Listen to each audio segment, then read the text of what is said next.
Assalamu alaikum viewers, welcome to my channel English Words. My today's video is about poem No from New Oxford Modern English class 7th. In this video I will discuss more difficult question answers and reference to context part of the exercise. Okay, let's start our question answers.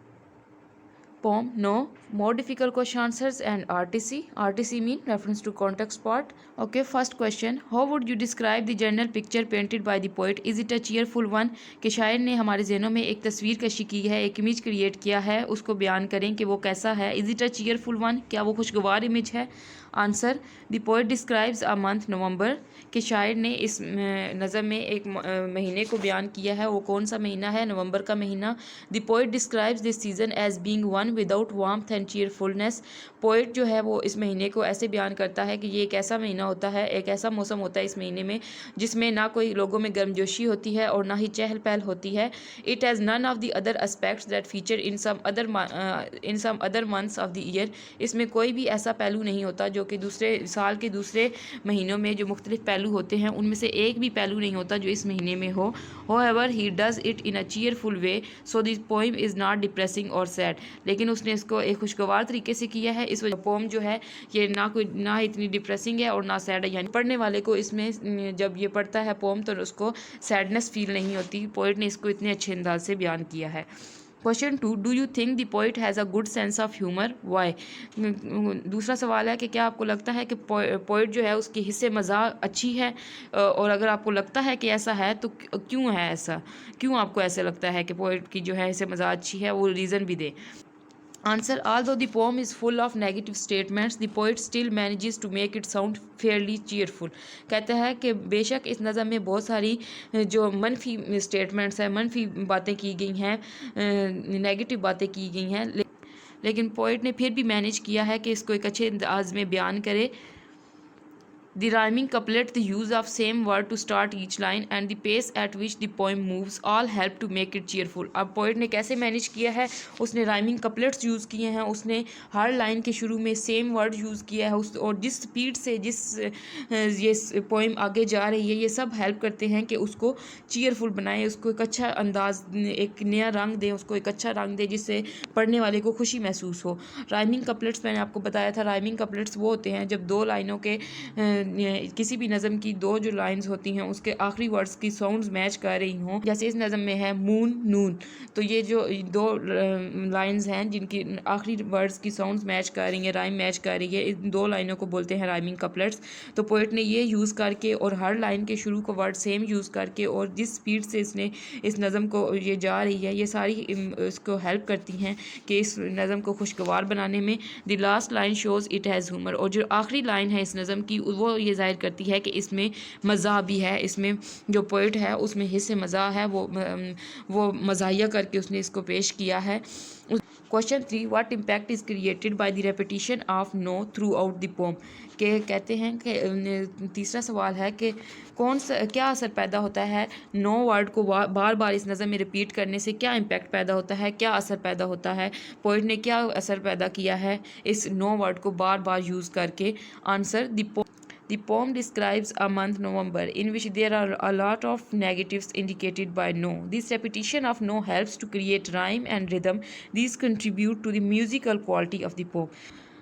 The poet describes a month November in which there are a lot of negatives indicated by no.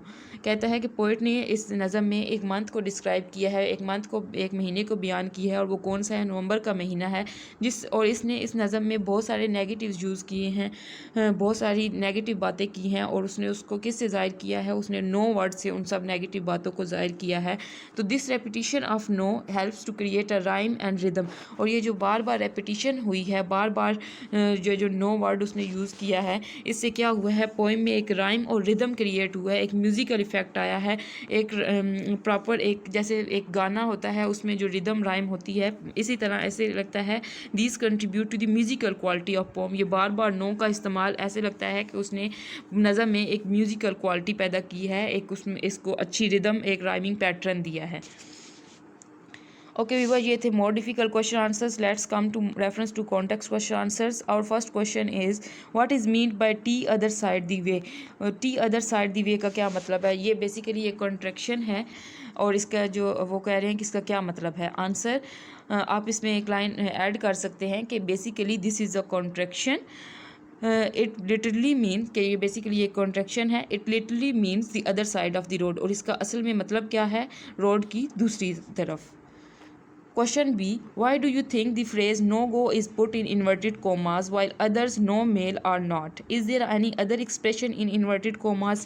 कहते हैं कि आपको क्यों लगता है कि जो phrase no go use हुआ है उसको inverted commas में लिखा है पोम के अंदर, और जो बाकी कुछ और यूज़ हुए हैं, for example no mail use हुआ है, इसको inverted commas में उन्होंने नहीं लिखा. इसी तरह आप कोई और बताएं कि no go के अलावा कोई और भी एक्सप्रेशन है जिसे inverted commas में उन्होंने लिखा है तो वो भी बता दें.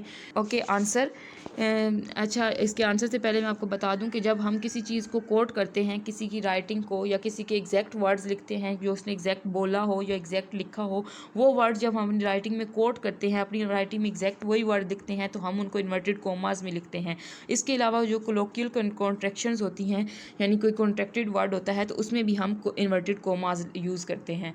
जैसे मैंने आपको बताया था फॉर्मल एंड इनफॉर्मल का, कि फॉर्मल जब होता है तो उसमें तो कॉन्ट्रैक्शन नहीं होती, और इनफॉर्मल जो राइटिंग होती हैं या आम गुफ्तगू होती है तो उसमें हम कॉन्ट्रैक्टेड वर्ड यूज़ करते हैं, जैसे आइल, आइव. तो इस तरह के जो वर्ड्स होते हैं इनमें फिर हम इन्वर्टेड कोमा भी यूज़ करते हैं.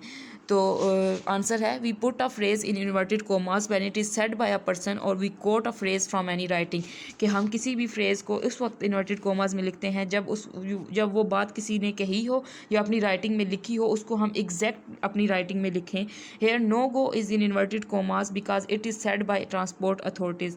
अब इधर रीज़न क्या है कि नो गो इस वजह से इन्वर्टेड कोमास में लिखा है क्योंकि ट्रांसपोर्ट अथॉरिटीज़ के लोगों ने ये बात बोली थी, तो उनके एग्जैक्ट वर्ड था नो गो, तो एग्जैक्ट एक्सप्रेशन फ्रेज था नो गो, तो हमने उसको ऐसे ही लिखा है, तो हमने इसको इन्वर्टेड कोमास में लिखा है. The other phrases are not quotes except t'other side the way. और कोई भी जो फ्रेजेस यूज़ हुए हैं जैसे नो मेल वगैरह, तो वो जो है इन्वर्टेड कोमास में इसलिए नहीं है क्योंकि वो किसी के हमने कोट नहीं किए, वो शायर की अपनी वर्ड्स हैं, किसी को उसने कोट नहीं किए, इस वजह से वो इन्वर्टेड कोमास में नहीं है. Except t'other side the way which is in inverted commas because it is colloquial phrase. अब उन्होंने पूछा है कोई और फ्रेज है जो कि इसके अलावा भी इन्वर्टेड कोमास में है, तो जी हाँ, एक और फ्रेज है टी अदर साइड द वे. ये इस वजह से इन्वर्टेड कोमास में है क्योंकि ये कोलोकियल फ्रेज है, ये कोलोकियल कॉन्ट्रैक्शन है. Question C. What does the ring refers to. Ring से क्या मुराद है? Answer. The ring is a circular course in Hyde Park in London use for riding and driving. Ring बोलते हैं एक गोल दायरे की शक्ल में एक रास्ते को बोलते हैं, और ये बेसिकली लंदन के हाइडी पार्क में मौजूद है, जिसमें उन्होंने एक सर्कुलर कोर्स बनाया हुआ है जहाँ पे लोग राइड करते हैं, राइड यानी सवारी करते हैं या फिर ड्राइव करते हैं, अपनी जो गाड़ियाँ वगैरह मोटरसाइकिल जो भी है ड्राइव करते हैं या राइड करते हैं. एक सर्कुलर कोर्स है, उसको उन्होंने रिंग का नाम दिया हुआ है हाइडी पार्क इन लंदन में. सर्कुलर कोर्स मतलब गोल दायरे की शक्ल में एक रास्ता बनाया हुआ उन्होंने. Question D. Comment on the phrase no afternoon gentility. इस फ्रेज पर कमेंट करें, no afternoon gentility. Answer. Gentility refers to the people who are courteous and well mannered and also who belong to the upper classes. Gentility ऐसे लोगों को बोलते हैं जो कि बहुत ही मेहरबान होते हैं, बहुत ही अच्छे तरीके से पेश आते हैं, दूसरों के साथ पोलाइट तरीके से बिहेव करते हैं, एंड वेल मैनर्ड और अच्छे मैनर्स के साथ मिलते हैं, and also who belong to the upper classes. और हम ऐसे लोगों को बोलते हैं जो कि अमीर लोग होते हैं, जो अपर क्लासेस के लोग होते हैं, उनको बोलते हैं. When such people go out for walking they greet each other. ऐसे लोग जब बाहर निकलते हैं वॉक करने के लिए, घूमने फिरने के लिए, तो ये आसपास जितने भी लोग होते हैं, चाहे उन्हें जानते हैं नहीं जानते, उनसे अच्छी तरीके से ग्रीट करते हैं, सलाम दुआ करते हैं. No afternoon gentility means that because it is November and very cold outside, so nobody is out walking and greeting or talking each other. No afternoon gentility का मतलब है क्योंकि अभी नवंबर का महीना चल रहा है, तो बाहर बहुत ज़्यादा सर्दी है, तो इस वजह से कोई भी आदमी जो है वो बाहर वॉक करने के लिए या एक दूसरे को ग्रीट करने के लिए या बात करने के लिए नहीं जा रहा. तो वैसे तो जेंटिलिटी का मतलब है कि ऐसे लोग जो लोगों को ग्रीट करते हैं, मिलते हैं, उनसे बात करते हैं, अच्छे तरीके से पेश आते हैं. लेकिन नो आफ्टरनून जेंटिलिटी का मतलब है कि क्योंकि अब नवंबर का महीना है, बाहर बहुत ज़्यादा सर्दी है, तो लोग वॉकिंग वगैरह करने के लिए या एक दूसरे से मिलने के लिए नहीं जा रहे. ओके व्यूअर्स, ये थे हमारे more difficult question answers and reference to context question answers of poem no from New Oxford Modern English class 7th. I hope you have understood it. If you have any question, any query, you can ask me in the comment section. Okay, thanks. Allah Hafiz.